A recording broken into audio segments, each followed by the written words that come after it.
ನಾನು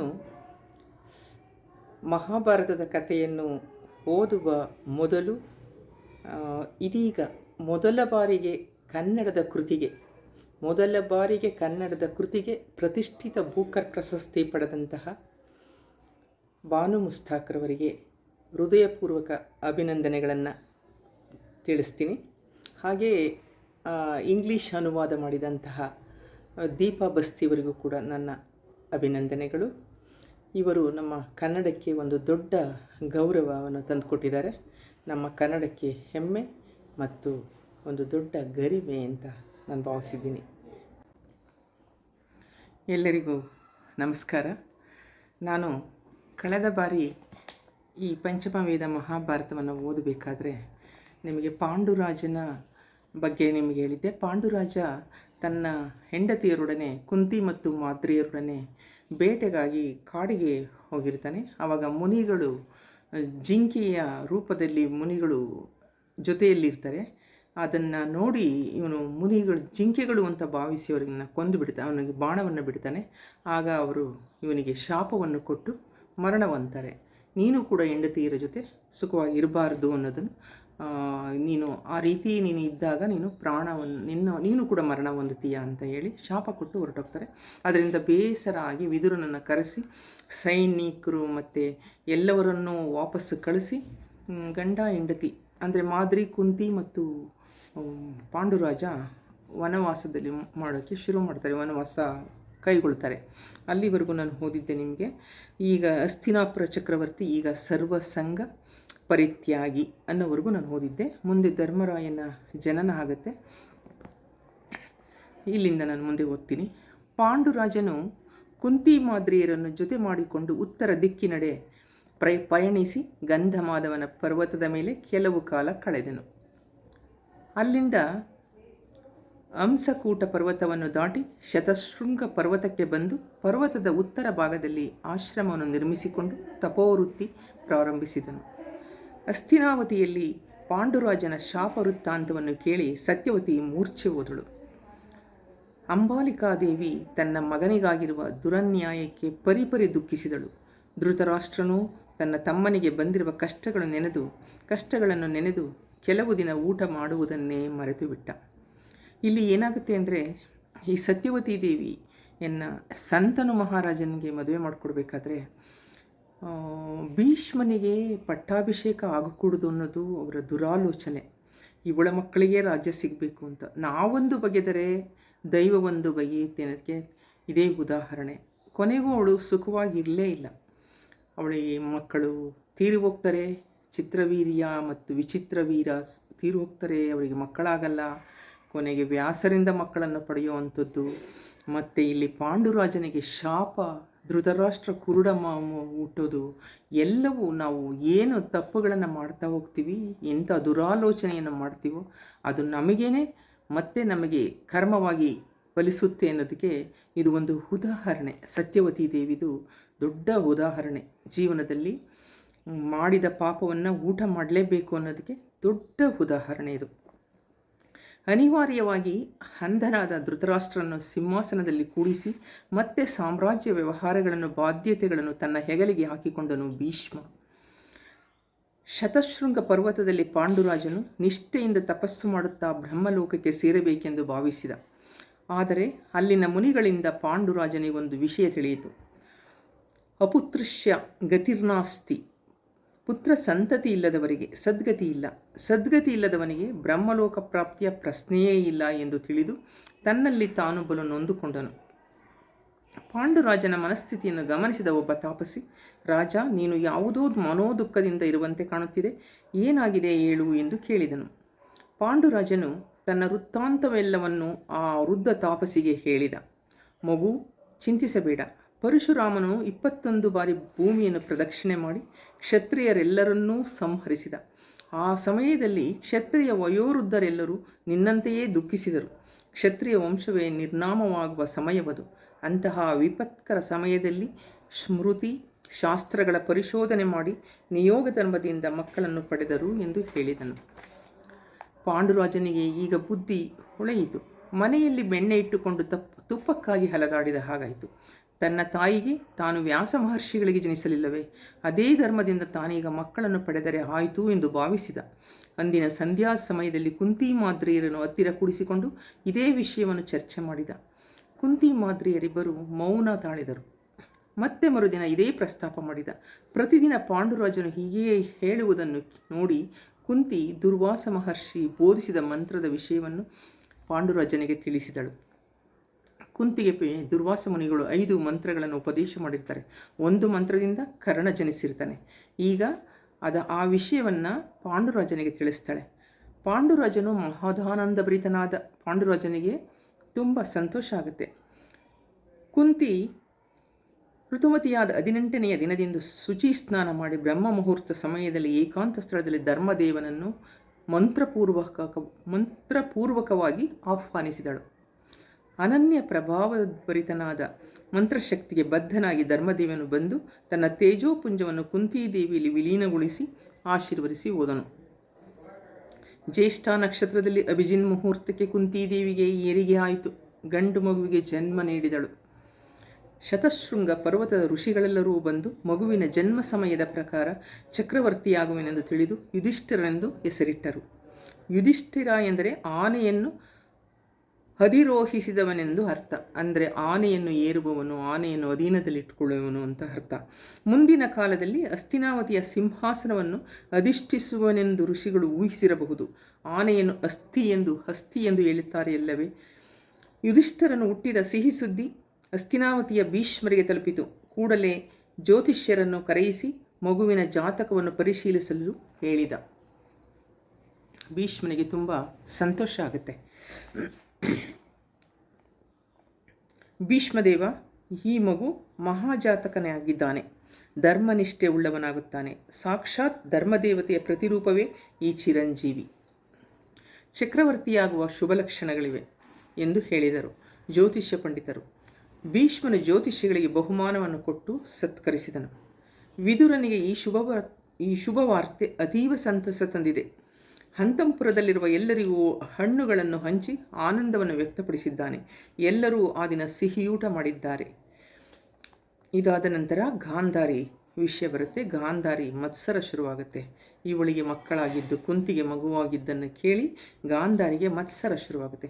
ಗಾಂಧಾರಿ ಗರ್ಭವತಿಯಾಗಿದ್ದಾಗ ಒಂದು ದಿನ ವ್ಯಾಸ ಋಷಿಗಳು ಬಂದು, ಸೌಭಾಗ್ಯವತಿ, ನಿನಗೆ ಶತಪುತ್ರೋದಯವಾಗುತ್ತದೆ ಎಂದು ಆಶೀರ್ವಚನ ಮಾಡಿದರು.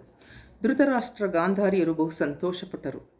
ಈಗ ಗಾಂಧಾರಿ ತುಂಬು ಗರ್ಭಿಣಿ. ಗರ್ಭಧರಿಸಿ 1 ವರ್ಷದ ಮೇಲಾಗಿದೆ. ಆದರೆ ಇನ್ನೂ ಹೆರಿಗೆ ಆಗಲಿಲ್ಲ. ಕುಂತಿಗೆ ಗಂಡು ಮಗ ಹುಟ್ಟಿದ್ದಾನೆಂದು ತಿಳಿದು ಹಂತ ಮತ್ಸರದಿಂದ ನೊಂದಳು. ಹೆರಿಗೆಯ ಸಮಯ ಮೀರಿ 5-6 ತಿಂಗಳಾದರೂ ಪುತ್ರದರ್ಶನ ಭಾಗ್ಯವಾಗಲಿಲ್ಲ. ಹೊಟ್ಟೆಯಲ್ಲಿ ಮಗುವಿದೆಯೋ ಮಹಾದೆವ್ವ ಇದೆಯೋ ಎಂದು ಅಸಹನೆಗೊಂಡಳು. ಒಂದು ಕಡೆ ಮತ್ಸರ, ಮತ್ತೊಂದು ಕಡೆ ಅಸಹನೆ, ಇನ್ನೊಂದು ಕಡೆ ಕೋಪ. ಗರ್ಭದಲ್ಲಿರುವ ಪಿಂಡದ ಮೇಲೆ ಅತೀವ ಸಿಟ್ಟು ಬಂದಿದೆ. ನೆಲದ ಮೇಲೆ ಬಿದ್ದು ಹೊಟ್ಟೆಯ ಮೇಲೆ ಜೋರಾಗಿ ಒಡೆದುಕೊಂಡಳು. ಗರ್ಭಪಾತವಾಗಿ ಬಿಟ್ಟಿತು. ಅವಳ ಗರ್ಭದ ಮೇಲೆ ಅವಳೇ ಹೊಡೆದುಕೋತಾಳೆ. ಸತ್ಯವತಿ ದೇವಿ ಓಡೋಡಿ ಬಂದಳು. ಪರಿಸ್ಥಿತಿಯನ್ನು ಗಮನಿಸಿ ವ್ಯಾಸರನ್ನು ಮನಸ್ಸಿನಲ್ಲಿ ನೆನೆದಳು. ವ್ಯಾಸರು ಬಂದು ಗರ್ಭಪಾತ ಪಿಂಡವನ್ನು ನೋಡಿದರು. ಆ ಪಿಂಡದಲ್ಲಿ 101 ಮಕ್ಕಳು ಕಾಣಿಸಿದರು. ಕೂಡಲೇ ಅಂತಃಪುರದಲ್ಲಿರುವ 101 ತುಪ್ಪದ ಕೊಡಗಳನ್ನು ತರಿಸಿ ತುಂಡು ತುಂಡಾಗಿ ಬಿದ್ದಿರುವ ಪಿಂಡಗಳನ್ನು 101 ಭಾಗಗಳು ಮಾಡಿ ಬಾಂಡಗಳಲ್ಲಿಟ್ಟು ಪ್ರತ್ಯೇಕವಾದ ಕೊಠಡಿಯಲ್ಲಿರಿಸಿದರು. ಬಾಂಡ ಅಂದರೆ ಮರದ ಪಾತ್ರೆ ಅಥವಾ ಲೋಹದ ಪಾತ್ರೆ. ಆ ಪಾತ್ರೆಯಲ್ಲಿ ತುಪ್ಪದ ಒಂದೊಂದು ಕೊಡಗಳನ್ನು ಇಟ್ಟು ಆ ಬಾಂಡದಲ್ಲಿ ಮುಚ್ಚಿಸ್ತಾರೆ. ಬಾಂಡ ಅಂದರೆ ಒಂದು ಮರದ ಪಾತ್ರೆ. ತಣ್ಣೀರು ಸಿಂಪಡಿಸುವಂತೆ ಹೇಳಿದರು. ವ್ಯಾಸರು ಗಾಂಧಾರಿಯನ್ನು ಸಮೀಪಿಸಿ, ತಾಯಿ, ಮನಸ್ಸನ್ನು ಮತ್ಸರ ಮನೋಭಾವ ಆಕ್ರಮಿಸಿದರೆ ಹೀಗೇ ಆಗುತ್ತದೆ. ಅಸೂಯೆ ಎಂಬುದು ಮೊದಲಿಗೆ ನಮ್ಮನ್ನು ಹಾಳು ಮಾಡುತ್ತದೆ. ಹೆಣ್ಣು ಮಾತೃತ್ವ ಸ್ಥಿತಿಯಲ್ಲಿದ್ದಾಗ ಉತ್ತಮ ಮನೋಭಾವನೆಗಳಿಂದಿರಬೇಕು. ಗರ್ಭವತಿಯಾದಾಗ ಒಳ್ಳೆಯದನ್ನೇ ಯೋಚನೆ ಮಾಡಬೇಕು, ಒಳ್ಳೆಯ ಮಾತನಾಡಬೇಕು, ಒಳ್ಳೆಯದನ್ನೇ ಕೇಳಬೇಕು, ಮನಸ್ಸನ್ನು ಸ್ಥಿಮಿತದಲ್ಲಿಟ್ಕೋಬೇಕು ಅನ್ನೋದು ಇದರ ಉದ್ದೇಶ. ಇಲ್ಲದಿದ್ದರೆ ಮಕ್ಕಳು ಒಳ್ಳೆಯವರಾಗಿ ಹುಟ್ಟುವುದಿಲ್ಲ ಅನ್ನೋದು ಇಲ್ಲಿ ಇವರ ಸಂಭಾಷಣೆ. ಇಲ್ಲದಿದ್ದರೆ ಗರ್ಭದಲ್ಲಿದ್ದ ಶಿಶು ಪ್ರಪಂಚಕ್ಕೆ ಬಂದು ಬೆಳೆದು ದೊಡ್ಡವನಾದ ಮೇಲೆ ವಂಶನಾಶಕನಾಗುತ್ತಾನೆ, ಸ್ವಜನ ವಿರೋಧಿಯಾಗುತ್ತಾನೆ, ಮಹಾಪಾತಕನಾಗುತ್ತಾನೆ. ಈಗ ನೀನು ಮಾಡಿದ ತಪ್ಪು ಕ್ಷಮಿಸತಕ್ಕದ್ದಲ್ಲ.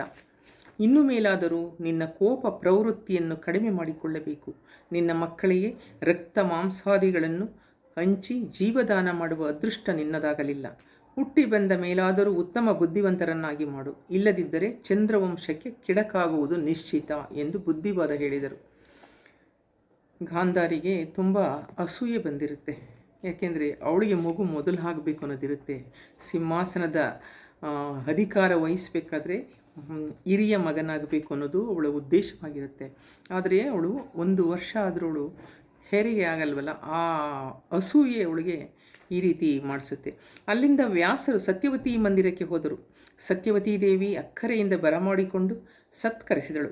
ತಂದೆ ಸಮಯ ಬಂದಾಗಲೆಲ್ಲ ನೀನೇ ಕಾಪಾಡುತ್ತಾ ಬಂದಿರುವೆ. ಈ ವಿಷಯದಲ್ಲಿ ಕುರುವಂಶವೇ ನಿನಗೆ ಋಣಗ್ರಸ್ತವಾಗಿದೆ. ಕಷ್ಟಗಳು ಬಂದಾಗ ದೇವರಂತೆ ಬಂದು ಇಲ್ಲಿಯವರೆಗೂ ರಕ್ಷಣೆ ಮಾಡಿರುವೆ. ಮುಂದಿನ ದಿನಗಳಲ್ಲಿಯೂ ನಿನ್ನ ಸಹಾಯ ಸಂಪತ್ತು ನನ್ನ ವಂಶಕ್ಕೆ ಸಿಗಲಿ ಎಂದು ಕೇಳಿಕೊಂಡಳು. ಅಮ್ಮ, ನೀನು ಇನ್ನು ಹೆಚ್ಚು ವರ್ಷಗಳು ಇಲ್ಲಿ ಇರುವಂತಿಲ್ಲ. ಬಹುಬೇಗ ನೀನು ನನ್ನ ಆಶ್ರಮಕ್ಕೆ ಬಂದು ಬಿಡಬೇಕು. ಚೆನ್ನಾಗಿ ಯೋಚಿಸಿ ನಿರ್ಣಯಿಸು ಎಂದು ಹೇಳಿ ವ್ಯಾಸರು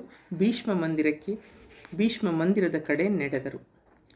ತುಪ್ಪದ ಕೊಡಗಳಲ್ಲಿ ವ್ಯಾಸ ಮಹರ್ಷಿ ವಿಭಾಗಿಸಿಟ್ಟ ಪಿಂಡಗಳು ದಿನದಿನಕ್ಕೂ ವೃದ್ಧಿಯಾಗುತ್ತಿದ್ದವು. ವ್ಯಾಸರು ಹೇಳಿದಂತೆ ತಣ್ಣೀರಿನಿಂದ ಸಿಂಚನ ಮಾಡುತ್ತಿದ್ದರು. ವ್ಯಾಸರು ಅಂತಃಪುರದಿಂದ ಹೋದ ಮರುದಿನವೇ ಕಲಿಪುರುಷನು ಪ್ರಥಮ ಭಾಂಡದಲ್ಲಿ ಪ್ರವೇಶ ಮಾಡಿದ್ದಾನೆ. ಮೊದಲೇ ಇಟ್ಟಿದ್ದಂಥ ತುಪ್ಪದ ಕೊಡದಲ್ಲಿ ಅವನು ಪ್ರವೇಶ ಮಾಡಿದ್ದಾನೆ. ಈ ಪ್ರಥಮ ಭಾಂಡದಿಂದ ಹುಟ್ಟಲಿರುವ ಮಗುವೇ ದುರ್ಯೋಧನನಾಗಲಿದ್ದಾನೆ. ದಿನಗಳು ಕರಗುತ್ತಿವೆ, ಮಾಸಗಳು ನಡೆಯುತ್ತಿವೆ. ಧೃತರಾಷ್ಟ್ರನು ಬೇಗ 100 ಮಂದಿ ಮಕ್ಕಳನ್ನು ನೋಡಬೇಕೆಂದು ತಹತಹದಲ್ಲಿದ್ದಾನೆ. ಗಾಂಧಾರಿ ದೇವಿ ಶತಪಿಂಡಗಳ ಅಭಿವೃದ್ಧಿ ಬಯಸುತ್ತಾ ಪ್ರತಿದಿನವೂ ಪೂಜಾ ಕಾರ್ಯಕ್ರಮಗಳನ್ನು ನಡೆಸುತ್ತಿದ್ದಾಳೆ. ವ್ಯಾಸ ಮಹರ್ಷಿಗಳ ದುರ್ಯೋಧನನ ಜನನಾಗುತ್ತೆ. ಈಗ ವ್ಯಾಸ ಮಹರ್ಷಿಗಳ ಮಂತ್ರಶಕ್ತಿಯಿಂದ ದಿನದಿನಾಭಿವೃದ್ಧಿಯಾಗುತ್ತಿರುವ 101 ಭಾಂಡಗಳಲ್ಲಿ ಮೊದಲನೆಯ ಭಾಂಡದಿಂದ ಶಿಶುರೋಧನೆ ಕೇಳಿಸಿತು. ಭಾಂಡ ಒಡೆದು ಮಗು ಹೊರ ಬಂದಿತು. ಆ ಮಗು ಹುಟ್ಟಿದ ತಕ್ಷಣ ಆ ಭಾಂಡನೆ ಒಡೆದು ಚೂರಾಗುತ್ತೆ. ಅಂದರೆ ಆ ಪಾತ್ರೆ, ಆ ಮರದ ಪಾತ್ರೆ ಅಥವಾ ಲೋಹದ ಪಾತ್ರೆಯ ಒಳಗಡೆ ತುಪ್ಪದ ಕೊಡ ಇಟ್ಟಿರ್ತಾರೆ, ಎಲ್ಲ ಚೂರಾಗಿ ಮಗು ಹೊರ ಬರುತ್ತೆ. ಧೃತರಾಷ್ಟ್ರ ಗಾಂಧಾರಿಯರ ಸಂತೋಷಕ್ಕೆ ಕೊನೆಯಿಲ್ಲದ ಹಾಗಾಯಿತು. ಮೊದಲನೆಯ ಭಾಂಡ ಒಡೆದ ಕೂಡಲೇ ಹಸ್ತಿನಾವತಿಯ ಅಂತಃಪುರದಲ್ಲಿ ಭೂಕಂಪ ಆದ ಹಾಗಾಯಿತು. ಆಕಾಶದಲ್ಲಿ ಉಲ್ಕಾಪಾತವಾಗಿತ್ತು. ಕತ್ತೆಗಳು ಕೂಗುತ್ತಾ ರಾಜಬೀದಿಯಲ್ಲಿ ಓಡಿದವು. ಸೂರ್ಯಬಿಂಬ ಕಾಂತಿಹೀನವಾಗಿತ್ತು. ನಾಯಿಗಳು ಆಕಾಶದ ಕಡೆ ನೋಡಿ ದುಃಖಿಸುತ್ತಾ ಕೂಗಿದವು. ಹೀಗೆ ಅನೇಕ ಅಪಶಕುನಗಳು ಕಾಣಿಸಿಕೊಂಡವು. ಇದೆಲ್ಲ ಒಂದು ಅಪಶಕನದ ರೀತಿ. ಈಗ ಕತ್ತೆಗಳು ಕೂಗಿದರೆ, ನಾಯಿ ಬೊಗಳಿದ್ರೆ ನಾವು ಅಪಶಕನ ಅಂತೀವಲ್ಲ, ಅದು ಕೇಡು ಅನ್ನೋದನ್ನು ಇಲ್ಲಿ ಉಲ್ಲೇಖ ಮಾಡಿದ್ದಾರೆ. ಇವೆಲ್ಲವನ್ನು ಗಮನಿಸುತ್ತಾ ವಿಸ್ಮಯ ಪಡುತ್ತಿರುವ ಭೀಷ್ಮನಿಗೆ ಧೃತರಾಷ್ಟ್ರ ರಾಜನಿಗೆ ಮಗ ಹುಟ್ಟಿದ್ದಾನೆಂಬ ವಾರ್ತೆ ಬಂದಿದೆ. ಕೂಡಲೇ ವಿದುರನನ್ನು ಕರೆಯಿಸಿ ಜ್ಯೋತಿಷ್ಯರನ್ನು ಬರಮಾಡಿಕೊಂಡಿದ್ದಾನೆ.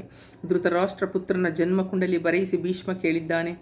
ಮಗುವಿನ ಜನ್ಮಕುಂಡಲಿ ನೋಡಿದ ಜ್ಯೋತಿಷ್ಯ ಪಂಡಿತರು ಮೂಕರಾಗಿ ಕುಳಿತಿದ್ದರು. ಮಾತನಾಡಲಿಕ್ಕೆ ಭಯಪಟ್ಟಿದ್ದರು. ಉಗುಳು ನುಂಗುತ್ತಾ ಕುಳಿತಿರುವ ಪಂಡಿತರನ್ನು ನೋಡಿ, ಪಂಡಿತರೇ, ನೀವೆಲ್ಲರೂ ಯಾವುದೋ ಸಂಕೋಚದಿಂದ ಕಳವಳಗೊಳ್ಳುತ್ತಿದ್ದ ಹಾಗಿದೆ. ಭಯವಿಲ್ಲ, ವಿಷಯವನ್ನು ಮುಚ್ಚುಮರೆಯಿಲ್ಲದೆ ಹೇಳಿರಿ ಎಂದನು ಭೀಷ್ಮ. ವಿದುರನು ಅವರಿಗೆ ಸಮಾಧಾನ ಮಾಡಿದನು. ಭೀಷ್ಮದೇವ, ನೀವು ಸರ್ವಶಾಸ್ತ್ರ ಪಂಡಿತರಾಗಿದ್ದೀರಿ. ನಿಮಗೆ ತಿಳಿಯದ ವಿಷಯಗಳೇ ಇಲ್ಲ. ಮಗುವಿನ ಜಾತಕವನ್ನು 2-3 ಬಾರಿ ನಾವೆಲ್ಲರೂ ಪರೀಕ್ಷಿಸಿ ನೋಡಿದ್ದೇವೆ. ಆದರೆ ಮಗುವಿನ ಜನ್ಮಕಾಲ ಸರಿಯಾಗಿಲ್ಲ. ಸಹೋದರ ಬಂಧುಮಿತ್ರ ಪ್ರಾಣಘಾತಕನಾಗುತ್ತಾನೆಂದು ಜ್ಯೋತಿಷ್ಯ ಶಾಸ್ತ್ರ ತಿಳಿಸುತ್ತಿದೆ. ಆದರೆ ಯುದ್ಧ ವಿದ್ಯಾಪ್ರವೀಣನಾಗುತ್ತಾನೆ. ಮಿತ್ರರಿಗೆ ಅತಿ ಮಿತ್ರನಾಗಿ ಶತ್ರುಗಳಿಗೆ ಅತಿ ಶತ್ರುವಾಗುತ್ತಾನೆ. ತಂದೆ ತಾಯಿಯರಿಗೆ ಇವನಿಂದ ಹಿತವಿಲ್ಲ. ಆದರೆ ಅಪರಿಮಿತ ಜನಾನುರಾಗಿಯಾಗುತ್ತಾನೆ. 1000 ಮಿತ್ರರನ್ನು ಹೊಂದಿರುತ್ತಾನೆ.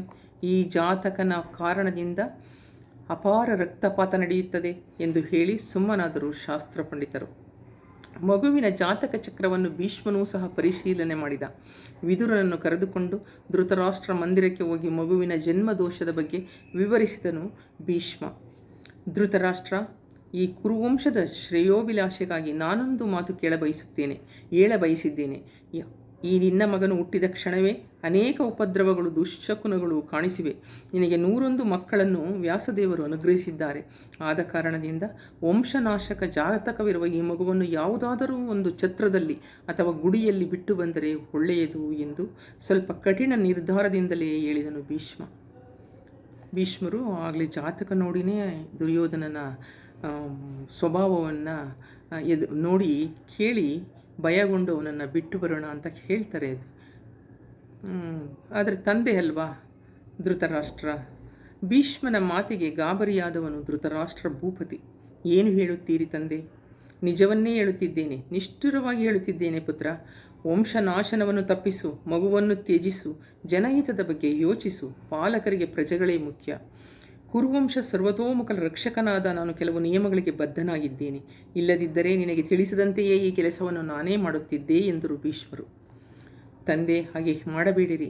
ಈ ಕುರುಡನ ಮೇಲೆ ಸ್ವಲ್ಪ ದಯೆ ತೋರಿಸಿ ತಂದೆ ಎಂದು ಪಾದ ಮುಟ್ಟಿ ಬೇಡುತ್ತೇನೆ. ನನಗೆ ಸ್ವಲ್ಪ ಅವಕಾಶ ಕೊಡಿರಿ ಎಂದು ದೀನಾತಿದೀನನಾಗಿ ಬೇಡಿಕೊಂಡನು ಧೃತರಾಷ್ಟ್ರ.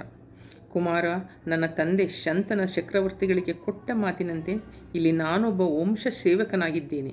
ನನ್ನ ಮಾತುಗಳನ್ನು ಮನ್ನಿಸುವುದು ಅಥವಾ ನಿರಾಕರಿಸುವುದು ನಿನಗೇ ಸೇರಿದೆ. ಹೇಳುವುದು ನನ್ನ ಕರ್ತವ್ಯವಾಗಿತ್ತು. ಹೇಳಿದ್ದೇನೆ ಎಂದು ಮಾತು ಮುಗಿಸಿ ತನ್ನ ಮಂದಿರದ ಕಡೆ ನಡೆದನು ಭೀಷ್ಮ. ದುರ್ಯೋಧನನ ಜನ್ಮ ನಕ್ಷತ್ರ ಕೃತಿಕ.